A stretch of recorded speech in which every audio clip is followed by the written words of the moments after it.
अस्सलाम वालेकुम। आपको आज के प्रोग्राम में खुशामदीद। हुकूमत को लगता है कि बलूचिस्तान में दहशत गर्दी के वाकयात के पीछे एक पूरा प्लान है और इससे वो सख्ती से निपटेगी। वज़ीर-ए-आज़म शहबाज शरीफ ने आज कहा कि दहशत गर्दों को बाहर से मदद मिल रही है, पाकिस्तान के दुश्मनों को मकामे इबरत बनाएंगे और उनके साथ बातचीत का सवाल ही पैदा नहीं होता। वफाकी काबीना के इजलास में गुफ्तगू करते हुए उनका मजीद ये कहना था कि 26 तारीख को ऐसा माहौल पैदा किया गया जैसे बलूचिस्तान में अलहदगी की कोई तहरीक चल रही है। बलूचिस्तान में नफरत के बीज बोने वालों को कोई जगह नहीं मिलेगी। पाकिस्तानी फौज के अफसर और जवान दिन रात दहशत गर्दों का पीछा कर रहे हैं। वफाकी वज़ीर दाखिला मोहसिन नकवी ने गवर्नर बलूचिस्तान से मुलाकात में कहा कि बलूचिस्तान से दहशत गर्दों का मुकम्मल सफाया करने का वक्त आ गया है। दहशत गर्द ग्रोहों से कोई मुज़ाकरात नहीं होंगे। इसके बाद सेनेट इजलास में बात करते हुए वज़ीर दाखिला का यह कहना था कि बलूचिस्तान में दहशत गर्दी के हालिया वाक़यात पाकिस्तान में शंघाई ताउन तंजीम कॉन्फ्रेंस को साज करने की एक साजिश है।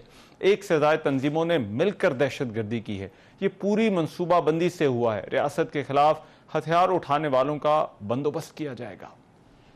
वाक़या 26 की रात का हुआ है, ये नॉर्मल वाक़या नहीं है। इसके पीछे पूरी प्लानिंग हुई है और सिर्फ एक बॉडी ने नहीं किया, एक दो ने मिल के किया है, दहशतगर्द तंजीमों ने मिल के किया है। हमें बिल्कुल क्लियर लिंक्स पता है कि इसके पीछे कौन है। हमें यहाँ तक पता है कि ये एससीओ कॉन्फ्रेंस को ख़राब करने के लिए भी एक प्लानिंग की है उन्होंने, लेकिन ये क्लैरिटी है कि जो मर्जी हो, जिसने बंदूक उठाई है उसका बंदोबस्त करेंगे। सेनेट इजलास में कायदे हिज़्ब इख्तिलाफ सेनेटर शिबली फराज का यह कहना था कि दहशत गर्दी का मामला इतना सादा नहीं है। बलूचिस्तान के मसाइल को सियासी तौर पर हल करना होगा। बलूचिस्तान के असल स्टेक होल्डर से बातचीत होनी चाहिए, मुलव्वस लोगों की दुरुस्त निशानदेही होनी चाहिए। उनका यह भी कहना था कि बिलावल भुट्टो ने बतौर वजीर खारजा भी दौरा अफगानिस्तान का नहीं किया। हम चाह कह रहे हैं, आपने डिप्लोमेटिक ब्लैकआउट किया हुआ है। गवर्नमेंट्स न इंतकाम में बिलीव करती हैं, न उनको करना चाहिए। वो एक जिम्मेदारी निभा रही होती हैं पाकिस्तान के अवाम के। बड़ा संजीदा मसला है और इस पे हमें पूरी संजीदगी के साथ काम करना चाहिए। और मुझे अफसोस है कि ये डिबेट होने नहीं दी गई, या कम से कम कोई इसमें नजर नहीं आ रहा, इंटरेस्ट नजर नहीं आ रही। एक सूबे से ताल्लुक है इसका, इस पे हम सजेशंस दे सकते हैं। रहनुमा अवामी नेशनल पार्टी और सेनेटर उमर फारूक ने भी आज सेनेट में इस हवाले से इजहार ख्याल किया और उन्होंने कहा कि बलूचिस्तान के हालात पर बहुत सारे सवालात पूछे जाने चाहिए। इजलास में बलूचिस्तान अवामी पार्टी और पीपल्स पार्टी के नुमाइंदों ने भी इजहार ख्याल किया। दूसरी जानिब बलूचिस्तान के मुख्तलिफ इलाकों में सिक्योरिटी फोर्सेज ने आज कार्रवाइयां करते हुए 5 दहशत गर्दों को हलाक कर दिया। ISPR के मुताबिक सिक्योरिटी फोर्सेज ने केच, पंजगोर और योब में खुफिया इतलात पर यह ऑपरेशन किए। इसके अलावा पाकिस्तान में दहशत गर्दी के लिए अफगानिस्तान की सरजमीन के इस्तेमाल से मुतालिक भी नाकाबिले तरदीद शवाहिद सामने आए हैं। अफगानिस्तान के आर्मी चीफ फसीउद्दीन ने अगरचे 28 अगस्त को यह बयान दिया था कि पाकिस्तान ने दहशत गर्दों के हवाले से कोई ठोस शवाहिद फराहम नहीं किया, लेकिन 27 अगस्त को तीरा में ऑपरेशन के दौरान पाक फौज ने अफगानिस्तान से दरअंदाजी की कोशिश करने वाला अफगान शहरी खारजी अब्दुल्ला उसको गिरफ्तार किया था और इसने एतराफ़ किया था कि उसका ताल्लुक ज़िला नंगरहार विलायत के लालपुरा से है और दहशत गर्दी की तरबियत मिलने के बाद पाकिस्तान के मुख्तलिफ हिस्सों पर हमला करने की हिदायत की। क्या वाकई दहशत गर्दी के वाक़यात के पीछे एक पूरा प्लान था, और अगर था तो वो क्या था? और फिर ये जो मामलात हैं बलूचिस्तान से जुड़े, इस पर हुकूमत को आगे किस तरह से बढ़ना चाहिए, इस पर प्रोग्राम के हिस्से में बात होगी। मेरे साथ सेनेटर सनाउल्लाह बलोच साहब भी मौजूद होंगे, उनसे भी हम बात करेंगे। लेकिन पहले ब्रिगेडियर रिटायर्ड वकार साहब दिफाई तजज़ियेकार है, उनसे इस साल पर बात करते हैं। ब्रिगेडियर वकार साहब, बहुत शुक्रिया आपका वक्त का। ब्रिगेडियर वकार साहब, एक तो आज वज़ीर दाखिला ने कहा कि ये मामला SCO के इजलास से जुड़ा हुआ है, आपको भी ऐसा ही लगता है कि ये उसी इजलास के आने का मामला था, इशू था, और इस तरह से ये बलूचिस्तान के अंदर ये कार्रवाइयां की गई? जी, इसके मल्टीपल रीजन है। एक तो आपको पता होगा कि जो होस्टाइल एजेंसी है वो मौके की तलाश में रहती हैं और पाक अफगान बॉर्डर जो है स्टेबल नहीं है।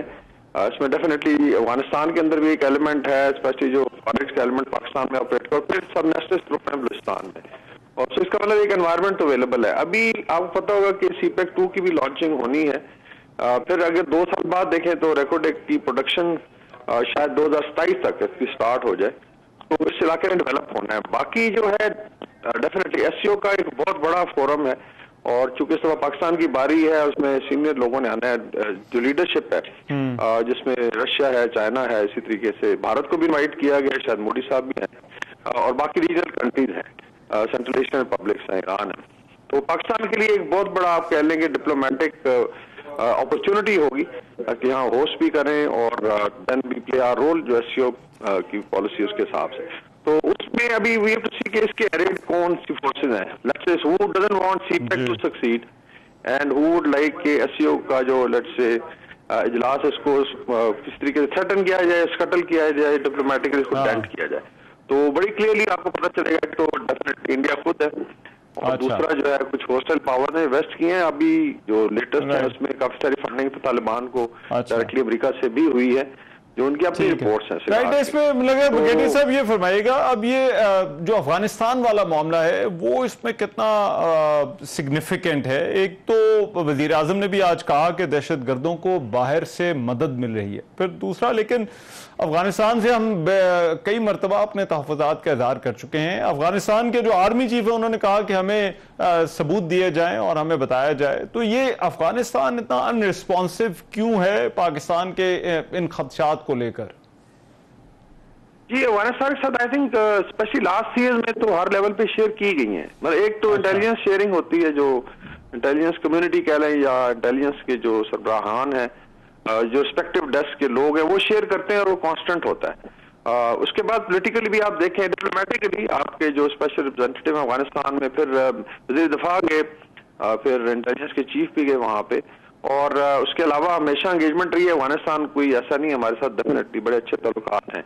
दूसरा, आजकल के दौर में जो है ना सर्विलेंस जो है, बिकॉज अभी सर्विलेंस बड़ी आसान हो गई है, सैटेलाइट के बाद भी ड्रोन आ गए, आप वॉच कर सकते हैं कौन किधर मूव कर रहा है, किधर से लॉजिस्टिक सप्लाई है। तो इसके भी I think even documentary proofs जो है, वीडियोग्राफिक और दूसरे जो हैं कॉल्स ट्रेस हुई हैं। आपको याद होगा भी नूर वली मसूद की पूरी कॉल ट्रेस हुई थी जिसमें वो कह रहा था जी मेरा नाम ना आए वगैरह वगैरह। तो ये इसमें डिजिटल फोरेंसिक भी हुआ है। उसके बाद जो लोग पकड़े गए उनके बयानात हैं, अगर कोई नंगरहार से लेट से आया हुआ है या खोस से पक्का से, तो इस तरह के लोग भी हैं। फिर डेफिनेटली इंटरनेशनल कम्युनिटी भी देख रही है। अच्छा, इसको अभी रशिया के ख्याल में इंटेलिजेंस को या चाइनीज इंटेलिजेंस के अपने नहीं है, टेंटिकल्स भी हैं। पाकिस्तान का ह्यूमन इंटेलिजेंस काफी स्ट्रांग है अफगानिस्तान में, वहां से भी। तो मेरे ख्याल में काफी चीजें शेयर की गई हैं। कुछ प्रेशर जरूर है आई थिंक तालिबान 2 गवर्नमेंट पे, बिकॉज डिप्लोमेटिकली फिर वो बड़े आइसोलेट हो जाएंगे। रीजन में कनेक्टिविटी की बात हो रही है, नोबडी वांट्स। अभी ईरान देखे ना, $7 अरब लगा के एक वॉल क्यों बना रहा है, वैसी मतलब क्या जरूरत पड़ेगी? साफ ज़ाहिर है they would not like terrorism. Moscow में अटैक होता है, उसके तरह काबुल से मिलता है। तो बाकी ठीक है, सबसे ज्यादा एफर्ट ही पाकिस्तान ने कि इनको डिप्लोमेटिकली रिकॉग्नाइज किया जाए, इनकी पहली इन्वेस्टमेंट कौन सी। लेकिन मेरे ख्याल में थोड़ा भी रियलाइज करना चाहिए कि टेररिज्म का टूल ऑफ पॉलिसी आप इस्तेमाल करके कितना चल लेंगे। अच्छा, तो उसका फायदा नहीं है। फिर अफगान अवाम का बड़ा इशू है, 2 करोड़ खवातीन बंद हैं अभी, जिस तरह की अभी नई आई थिंक जो उनकी मिनिस्ट्री जो है वायस एंड वर्चू वाली, जो कंडीशन लगाई है वो तो आई थिंक बहुत ज्यादा आई थिंक सप्रेशन है। अच्छा, और कुछ शूरश भी है। अभी जो अहमद शाह मसूद के बेटे का इंटरव्यू था पिछले दिनों अमेरिका ने एक फोरम पे, उसने कहा जी कि 17-18 सूबों में तो ऑलरेडी आप कह लें कि एक रेजिस्टेंस शुरू हो चुकी है। अच्छा, तो मेरे ख्याल में अगर वो ठीक है, कोऑपरेट करते हैं पाकिस्तान से, दोनों का फायदा। ठीक है, बहुत शुक्रिया। ब्रिगेडियर रिटायर्ड हमारे साथ मौजूद थे। सेनेटर सनाउल्लाह बलोच साहब मेरे साथ मौजूद हैं। सेनेटर साहब बहुत शुक्रिया आपका। सेनेटर साहब, आज ऐवान में भी इस पर बात हुई, आपके ख्याल में हुकूमत को इस मामले पर किस तरह से आगे बढ़ना चाहिए? थैंक यू वेरी मच जी। हुकूमत का देखें, मेरे ख्याल में अभी तक हुकूमत का कोई विजन या कोई पॉलिसी या उनकी कोई क्लियर नहीं है बलूचिस्तान के हवाले से। जिस तरह गुज़िश्ता 70 सालों से यही पॉलिसी रही है, बड़े एडॉक पॉलिसीज बनाते हैं बलूचिस्तान का। डे टू डे जो भी बलूचिस्तान के अंदर इवेंट्स होते हैं उनको मद्देनजर रख कर जो भी लीडरशिप आती है वो अपने दिल का या अपने ज़ाती ख्वाहिशात की बुनियाद पर कुछ चीज़ें अचीव करना चाहता है। बलूचिस्तान से मुतल्लिक कोई नेशनल पॉलिसी नहीं है। That's why Balochistan is one of difficult and challenging area. हमने हमेशा यही कहा है कि बलूचिस्तान के जो चैलेंजेस हैं वो पॉलिटिकल भी हैं, इकोनॉमिक भी हैं, सोशल भी हैं, एडमिनिस्ट्रेटिव भी हैं, गवर्नेंस से रिलेटेड भी हैं, और सबसे बढ़कर इस्लामाबाद की जो बहुत ज़्यादा मुदाखलत है। जिस तरह हम देखेंगे बैरूनी दुनिया की मुदाखलत की पाकिस्तान में बात करते हैं, इसी तरह जब इंटरनली हार्मोनी जो इंटरनल हार्मोनी होती है फेडरेशन और फेडरेटिंग यूनिट्स में, वो एक बाय बुक जो है, बाय रूल्स और बाय कॉन्स्टिट्यूशन हम जाते हैं। जब किसी भी इलाके में वो एक बहुत ज्यादा लेवल पर इन्वॉल्वमेंट हो जाती है और फेडरल गवर्नमेंट ये समझती है कि बलूचिस्तान के लोग जानवर हैं, जाहिल हैं, लिहाजा उनको गवर्न भी हम करेंगे, उनको सिक्योरिटी भी हम प्रोवाइड करेंगे, उनकी डेवलपमेंट का भी टेक आउट जिम्मेदारी उन्होंने उठाया हुआ है, उनके मुआहदात भी वो करेंगे। और जो वो दूर से बैठ के देखते हैं कि जी बलूचिस्तान के अंदर बड़ी डेवलपमेंट हो रही है, जिस तरह ब्रिगेड साहब ने कहा CPEC 1, CPEC 2, I am really confused, I don't know what is CPEC 1। Even the CPEC 1 और उसके बेनिफिट्स पे नेशनल डायलॉग और डिबेट होनी चाहिए, किस सूबे को, किस इलाके को, किस मद्दात में कितने कर्जे गए, कितने फवायद मिले, कितने स्टूडेंट्स जो है चाइना गए 28,000 के करीब गए, उसमें बलूचिस्तान के नौजवानों की तादाद कितनी है, और जो सोशियो इकोनॉमिक डेवलपमेंट है जो CPEC 1 का, ये वो किस सूबे में गया। तो we are ready to negotiate, we are ready to dialogue on such issues. लेकिन ऐसा नहीं है कि बस बलूचिस्तान के लोगों को जिम्मेदार ठहरा के कि जी पाकिस्तान में तरक्की के फेजेस आ रहे हैं और बलोच उसको रोक रहे हैं। बलोच जो हैं वो बजाते खुद ये समझते हैं। एक मामला जो एपेक्स कमेटी के इजलास में जो डिस्कस हुआ वो ये कि वहां पर जो एडमिनिस्ट्रेटिवली बलूचिस्तान के अंदर बहुत सारे इश्यूज हैं, और एक उनमें से इशू ये भी है कि जो विफाक के अफसरान हैं वो वहां पर सर्व करने के लिए जो है वो उस पर आमादा नहीं है। आपको लगता है बलूचिस्तान में जो एडमिनिस्ट्रेटिव ऑफिसर्स हैं उनका भी एक इशू है, उनका वो किस कैलिबर के वहां पर जो है वो जाते हैं और किस तरह से वो सर्व करते हैं वहां पर? ये बहुत लो IQ के जो लीडरशिप होती है वो इस तरह के बहुत ही छोटे मीगर मसाइल को बलूचिस्तान के बहुत बड़े पॉलिटिकल कॉन्टेक्स्ट और कॉन्फ्लिक्ट के साथ रिलेट करते हैं। ईस्ट इंडिया कंपनी की सारी तारीफ पढ़े, उसमें यही होता था कि जी लोगों को इंसेंटिवाइज करो, इंसेंटिव्स दो, 2 तनख्वाहें 4 तनख्वाहें, जहाज की टिकटें, प्रमोशन, ग्रेड्स, पसंद की नौकरी, मुलाजमत, पोस्टिंग, और लिहाजा इस तरीके से आप डेवलपमेंट और स्टेबिलिटी लाएंगे एम्पायर्स को कायम करने के लिए। We are a federating unit. Balochistan में बहुत काबिल ऑफिसर्स हैं। बलूचिस्तान के अंदर गवर्नेंस का जो चैलेंज है, ये बात उन्होंने की है, मेरे ख्याल आप लोग भी थोड़ा सा सर्च कर लिया करें, जो जर्नलिस्ट इन्वेस्टिगेटिव जर्नलिज्म करते हैं। 2009 में ये पॉलिसी बनी थी ऑलरेडी, इसका जो है ये प्लेस है। वफाकी हुकूमत ने वादा किया था कि जो भी ऑफिसर्स हम अच्छे कैलिबर के, I don't know what type of officers वो कहते हैं, बैठे हम कहेंगे कहां पे डेफिसिट है बलूचिस्तान में, वो डेफिसिट में दिखाएंगे, फिर उस किस्म के लोग बेशक हमें आप भेज दें। लेकिन जब बलूचिस्तान में ऑफिसर्स भेजे गए 2000 में ये पॉलिसी बनी। इस पॉलिसी के तहत वफाकी हुकूमत ने वादा किया कि जी हम जो है इनके जितने भी एक्सपेंसेस हैं, अखराजात हैं, वो बियर करेंगे। मिसाल के तौर पर ट्रेवलिंग है, फैमिली अलाउंसेस हैं, तनख्वाहों में इजाफा है, ग्रेड्स में प्रमोशन है, तो there is a lot of perks and privileges involve. मैं बलूचिस्तान में जो हमारी पब्लिक अकाउंट्स कमेटी है उसका मैं मेंबर भी था, तो जब हमने ये लास्ट ऑडिटर जनरल बलूचिस्तान की रिपोर्ट है जिसमें वफाकी हुकूमत ने वादा किए, करोड़ों रुपए बलूचिस्तान हुकूमत को बेचारे को जेब से देने पड़े इन जो अफसर जो इस्लामाबाद से आते हैं उनके नाज नफे उठाने के लिए।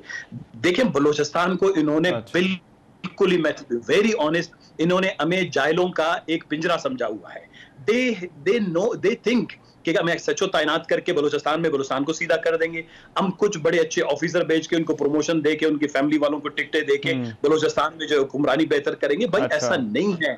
Balochistan has been a very much, वो क्या कहते हैं कि stable society even prior to Pakistan की तश्कील से पहले बलूचिस्तान में एडमिनिस्ट्रेटिव सिस्टम था, ऑफिसर्स थे, यहाँ की इसकी फ्रंटियर हमारा, यहाँ की हमारी कॉन्स्टेबिलिटीज थी, चलो वो सारी चीजें खत्म हो गई। लेकिन बलोच लोगों को इतना जाहिल मत समझे, बलूचिस्तान के लोगों को इतना पसमानदा न समझे।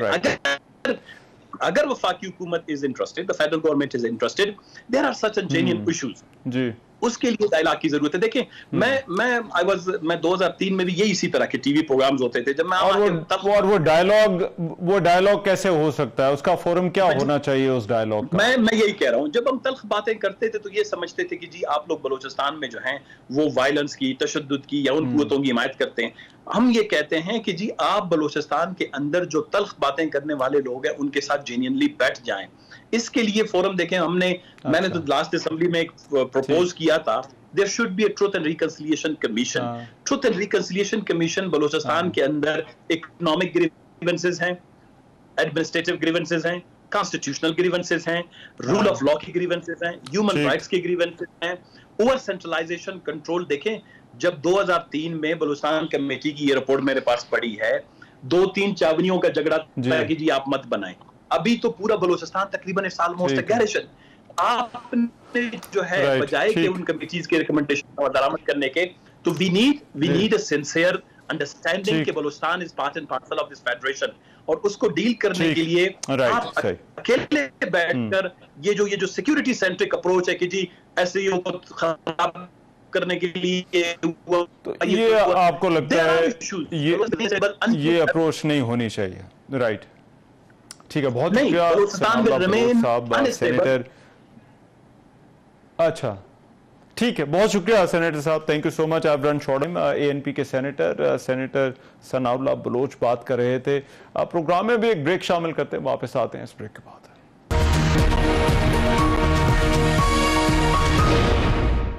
Welcome back after the break. बानी PTI ने यह दावा किया है कि PTI वाहिद जमात है जो अवाम को मुत्तहिद कर सकती है। मुल्क तबाही की तरफ जा रहा है और सियासी अदम इस्तेहकाम और दहशतगर्दी का बढ़ता हुआ खतरा अब मईशत को खराब कर रहा है। मुल्क की वाहिद फेडरल पार्टी को कमजोर किया जा रहा है।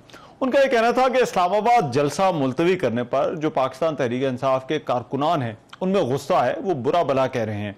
पार्टी में लड़ाई खत्म नहीं हो रही, बाकी जमातें जलसे कर रही हैं और हमें एक भी जलसा नहीं करने दिया जा रहा।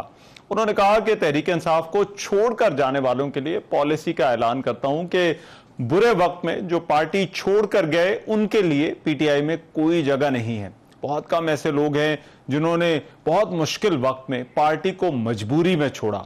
बानी PTI इमरान खान का यह कहना था कि जितने हालात खराब हो रहे हैं उतनी सख्तियां भी बढ़ाई जा रही हैं। पार्टी लीडर्स और वकला को उनसे मिलने नहीं दिया जाता।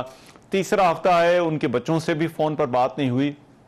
तो ये बातें जो है वो आज उन्होंने की। लेकिन दूसरी तरफ पाकिस्तान तहरीक इंसाफ के रहनुमाओं ने भी आज कहा कि बानी PTI पर जेल में ज्यादा सख्ती शुरू कर दी गई है और उन्हें डेथ सेल में रखा हुआ है और इस हवाले से हम एक पिटिशन दायर करने जा रहे हैं। गुज़िश्ता दिनों अडयाला जेल में अफसरान के तबादले किए गए थे, जबकि बानी PTI की सहूलत कारी में मुलव्वस मुबैना नेटवर्क से जुड़े वार्ड्स और मुलाजमीन को भी तब्दील कर दिया गया था। आज अडयाला जेल की इंतजामिया ने इस मामले पर इमरान खान से जेल में सहूलतें वापस लेने की तमाम खबरों की तरदीद की है। जेल सुपरिटेंडेंट के मुताबिक इमरान खान को जेल मैनुअल के मुताबिक तमाम सहूलियात दस्तियाब हैं और बानी PTI की सिक्योरिटी और सेहत का ख्याल रखा जाता है। उनको हफ्ते में 2 दफा फैमिली, वकला और सियासी मुलाकातों की भी इजाजत है और उन्हें टेलीविजन समेत दीगर सहूलियात भी दस्तियाब हैं। कौमी असम्बली के इजलास के दौरान वफाकी वजीर एहसन इकबाल का यह कहना था कि बानी PTI को जेल में 5 स्टार सहूलियात मिली हुई हैं। उन्होंने कहा कि असल में ये NRO मांग रहे हैं कि उनके लीडर को निकाला जाए। उन्होंने कहा कि आपके लीडर को NRO नहीं मिलेगा, बल्कि उन्हें अपनी बेगुनाही साबित करना पड़ेगी। ये जो बातें कर रहे हैं ना, असल में जनाब स्पीकर ये NRO मांग रहे हैं कि इनके लीडर को NRO दे के जेल से बाहर निकाल दिया जाए। मैं वाजे करना चाहता हूं कि आपके लीडर को NRO नहीं मिलेगा, उसको अदालत में अपनी बेगुनाही साबित करनी होगी। तो जाइए जाके बेगुनाही साबित करें, NRO की भीख ना मांगे। अब दूसरी तरफ सूबाई वज़ीर इत्तलात उस्मा बुखारी ने खैबर पख्तूनख्वा हुकूमत का 9 मई की जो मामला है उस पर इंक्वायरी कमीशन बनाने को मज़ाक़ खेज़ करार दिया। उनका कहना था कि अब मुल्ज़मान इंक्वायरी कमीशन के लिए खुद ही एक्ट लाएंगे और खुद ही मुनसिफ बन जाएंगे। ये 12 ऐसे मामलात हैं जो पाकिस्तान तहरीक इंसाफ के साथ जुड़े हुए हैं और पाकिस्तान तहरीक इंसाफ के सेनेटर मरकजी रहनुमा अली जफर साहब इस वक्त मेरे साथ मौजूद हैं। उनसे इस हवाले से बात करते हैं। सेनेटर अली जफर साहब, बहुत शुक्रिया आपके वक्त का। सेनेटर साहब, सबसे पहले तो आज बलूचिस्तान के मामले पर आज सेनेट के अंदर डिबेट हुई। आपके ख्याल में इस मामले पर हुकूमत को आगे कैसे बढ़ना चाहिए? वे फॉरवर्ड बड़ा स्ट्रेट और सिंपल है जी। सबसे पहले तो जो दहशतगर्द हैं उनके साथ तो पूरी स्टेट की जो ताकत है उसके साथ निपटना चाहिए। कोई उसमें यानी कॉम्प्रोमाइज नहीं हो सकता। दहशतगर्द है और जिस तरह उन्होंने कत्ल किए, शहीद किए जो यानी बिल्कुल बेगुनाह लोगों को और उसके बाद उसको क्लेम किया, उनके खिलाफ पूरी ताकत के साथ उनको ख़त्म करना है। लेकिन जो हुकूमत जो गलती कर रही है मेरी नज़र में वो ये है कि जो बलोच इश्यूज हैं, जो बलूचिस्तान के लोगों के असल इश्यूज हैं, जो जेन्युइन इश्यूज हैं, उसको इस सारे मामले के साथ एक तरह से वो मिक्स कर रहे हैं। वो अलग मामले हैं। बलूचिस्तान के लोगों के जेन्युइन ग्रीवेंसेस हैं, जेन्युइन उनकी रंजिशें हैं, और उन रंजिशों को ख़त्म करना ज़रूरी है, वरना ये मामला फिर बढ़ते जाते हैं इस तरह के। और टेररिस्ट जो हैं, जो दहशतगर्द हैं, उनको एक फर्टाइल ग्राउंड मिल जाती है, एक हमवार रास्ता मिल जाता है अपनी कार्रवाई करने का। इसलिए जो बलूचिस्तान के जेन्युइन इश्यूज हैं, जो बहुत सारे हैं, उनको रिजॉल्व करना है, उनके ग्रास रूट्स पे जाके रिजॉल्व करना है, उनको हल ढूंढना है। उनकी बहुत जेन्युइन ग्रीवेंसेस भी हैं, उनको हल करना है, और पूरी ताकत के साथ दहशतगर्दों को निपटना है। ये दोनों चीजें साथ चलेंगी तो बात बनेगी। राइट। इस अली ज़फ़र साहब, वज़ीर दाखिला ने अब इस मामले का ताल्लुक पाकिस्तान में जो SCO का इजलास है उसके साथ भी जोड़ा है, और फिर ये जो दहशतगर्दी वाला मामला है, अब हुकूमत इस पर आगे बढ़ना चाहती है, तो क्या बतौर ऑपोजिशन आप ये जो SCO वाला इजलास है और ये जो टेररिज्म वाला इशू है, इस पर हुकूमत के साथ जो है वो कोई कोऑर्डिनेशन बनाने के लिए, उसे सपोर्ट करने के लिए आप तैयार हैं, आगे आएंगे? जी, मेरा ख्याल है टेररिज्म के मामले पे तो कोई दो राय नहीं है। कुछ मामले ऐसे होते हैं जो कि सियासत से बालातर होके पहले आपको एज ए पाकिस्तानी सोचना पड़ता है, और सोचना भी चाहिए। मसलन जब आप फॉरेन पॉलिसी में चाइना की बात करते हैं तो आप उस पर कोई पॉलिटिक्स नहीं खेलता। जब CPEC की बात होती है उसमें कोई सियासत वाली बात नहीं होती, हर पार्टी उसको सपोर्ट करती है। इसी तरह जब आपने टेररिज्म के खिलाफ एक्शन लेना है, आप सबको ऑन बोर्ड लें, बल्कि पार्लियामेंट को ऑन बोर्ड लें। आप बताएं कि क्या प्लान है, ताकि हम सारा एक कौम की तरह दहशतगर्दी से लड़े, जिसे हमने पहले भी किया। ये कोई यूनिक बात नहीं, पाकिस्तान की बदकिस्मती से हमने पहले भी ये टेररिज्म और इस तरह की दहशतगर्दी देखी है, और हमने उसको निपटा है, उसके साथ उसको हल किया है बहुत हद तक। लेकिन ये फिर अपना इशू बढ़ रहा है, और इसकी एक और वजह भी हमें समझनी चाहिए इस दहशतगर्दी की, और वो वजह ये है कि बलूचिस्तान में इस वक्त बड़ी डेवलपमेंट होने जा रही है। ग्वादर, आपको पता है, एक नया एयरपोर्ट बन रहा है। ग्वादर भी एक बड़ा इंपॉर्टेंट पोर्ट है, बड़ी अहम पोर्ट है, पूरी दुनिया वहां से फिर कारोबार करेगी। तो जो कुछ हमारे दुश्मन मुमालिक हैं, वो भी नहीं चाहते कि यहाँ अमन और ईमान हो, वो भी नहीं चाहते कि यहाँ तरक्की हो, और इसलिए वो भी शायद दहशतगर्दी में मुलविस हैं। ये रिपोर्ट्स भी आ रही हैं। पार्लियामेंट को इसके बारे में भी बताया जाए और आगाह किया जाए, बेशक इन कैमरा आगाह किया जाए, ताकि ये नहीं हो सकता कि ये वन साइडेड हुकूमत सिर्फ अकेले काम करती रहे, जब आप चुप करके सुनते रहे, हम जो करेंगे हम करेंगे।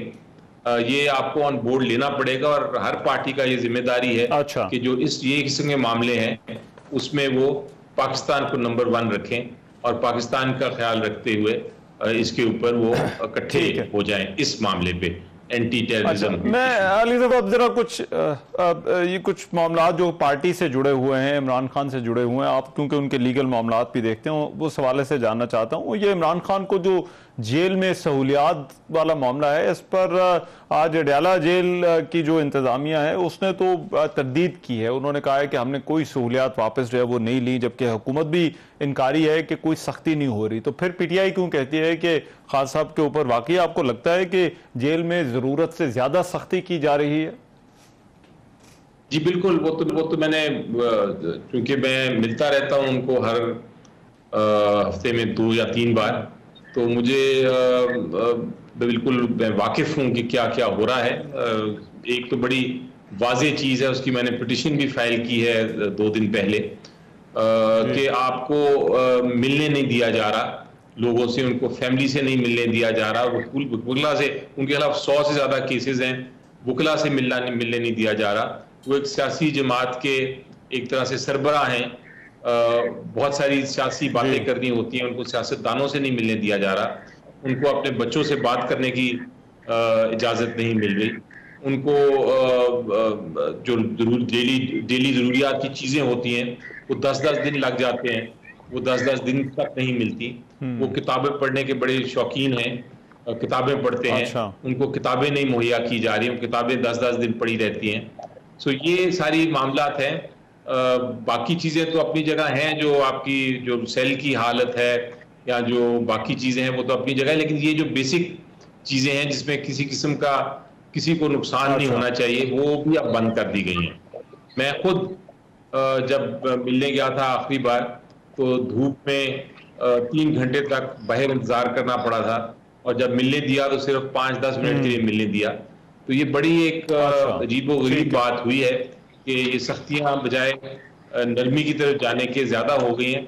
और ये भी याद रखें कि वो कन्विक्टेड नहीं है, उनको किसी केस में सजा नहीं हुई, जो जिनमें सजा हुई थी वो या सजा मुअत्तल हो गई है या खत्म हो गई है, वो एक अंडर ट्रायल प्रिजनर है। ठीक है, अंडर ट्रायल प्रिजनर की राइट्स जो है, जो हुकूक है, वो और भी ज्यादा होते हैं। राइट, लेकिन इसमें ये बताइए, जो नेटवर्क की बात की जा रही है कि एक पूरा फैसिलिटेशन नेटवर्क था, लोगों को तब्दील किया गया है, वहां पर जो अफसर थे, जो नीचे लोग काम कर रहे थे, इन इल्जामात को आप किस तरह से देखते हैं हुकूमत की तरफ से जो लगाए जा रहे हैं? मेरा ख्याल है लॉजिक ये है कि जो मुझे परसों ही एक इंसिडेंट पता चला कि एक जो मिलने गए उनको शायद जो एहलकार थे उन्होंने हंस के उनको ग्रीट कर लिया और कहा कि अंदर जाएं, तो ये भी एक डिसिप्लिनरी एक्शन उसके खिलाफ भी हो गया और उसको भी निकाल दिया गया। तो मेरा ख्याल है ये जो थोड़ी सी भी एक अपनी नरमी बरतता है या खुश उसलूबी से पेश आता है खान साहब को, उसको फिर वो समझते हैं कि शायद उनके साथ कोई मिल गया है या उनका कोई खैर ख्वाह है, और वो उसको तब्दील कर देते हैं। इतना पैनिक हो गया है हुकूमती निज़ाम में और हुकूमत में कि वो अब एक स्माइल, एक हंस के बात करना, एक खुशगवार माहौल में बात करना, उसको भी समझते हैं कि ये भी कोई कंस्पिरेसी है या ये भी कोई जुर्म है, और बदल देते हैं लोग। तो ये ठीक है, ये हाल है। Right, thank you so much. Ali Zafar साहब हमारे साथ मौजूद थे। प्रोग्राम में एक ब्रेक शामिल करते, वापस आते हैं इस ब्रेक के बाद। Welcome back. आज एक अहम मुलाकात हुई। वज़ीर-ए-आज़म शहबाज शरीफ ने जमीयत उलमा इस्लाम के सरबराह मौलाना फजलुर रहमान से मुलाकात की। वज़ीर-ए-आज़म शहबाज शरीफ वफ्द के साथ मुलाकात के लिए मौलाना फजलुर रहमान के घर पहुंचे तो उन्होंने वज़ीर-ए-आज़म का इस्तकबाल किया। वज़ीर-ए-आज़म के वक्त में डिप्टी वज़ीर-ए-आज़म इसहाक डार, वज़ीर दाखिला मोहसिन नकवी, अतात अरब भी शामिल थे और मुल्क की सियासी सूरत हाल पर बात हुई। लेकिन दूसरी तरफ नून लीग के सामने चैलेंजेस बहुत हैं। इमरान खान के ट्रायल का मामला है, फिर उसके अलावा एहतजाज भी जारी हैं। इस पर बात करने के लिए मुस्लिम लीग नून के सीनियर रहनुमा मियाँ जावेद लतीफ़ साहब इस वक्त मेरे साथ मौजूद हैं। उनसे इस हवाले से बात करते हैं। मियाँ साहब, बहुत शुक्रिया आपके वक्त का। मियाँ साहब, सबसे पहले तो ये जो मामला चल रहा है इमरान खान को जेल में सहूलियात का, पाकिस्तान तहरीक इंसाफ इल्जाम लगा रही है, वो इमरान खान खुद भी इल्जाम लगा रहे हैं कि उनके साथ बहुत ज्यादा सख्ती की जा रही है।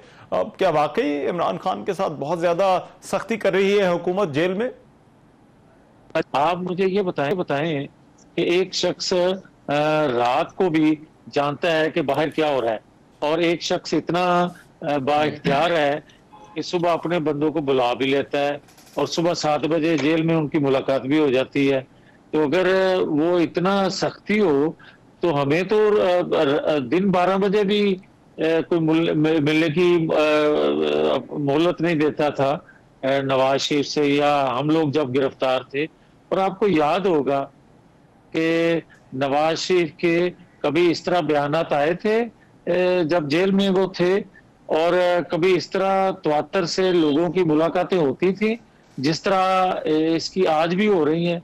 मतलब जो बंदा दिन में हर रोज 10-10, 20-20, 50-50 लोगों से मिल रहा हो, वो तो इसी तरह है जिस तरह अपने ड्राइंग रूम, और ये बनी गाला या ज़मान पार्क में भी बैठ के इतने लोगों से नहीं मिलता था जितने जेल में लोगों से मिल रहा है। लेकिन नवाज शरीफ तो कहते थे कि मैं ऐसी नहीं उतरवाऊंगा, और अगर इमरान खान को ऐसी चाहिए तो एक की बजाय 2 लगा दें। तो फिर ये एक इंतकाम का तासुर क्यों बन रहा है ये जेल वाले मामले को लेकर?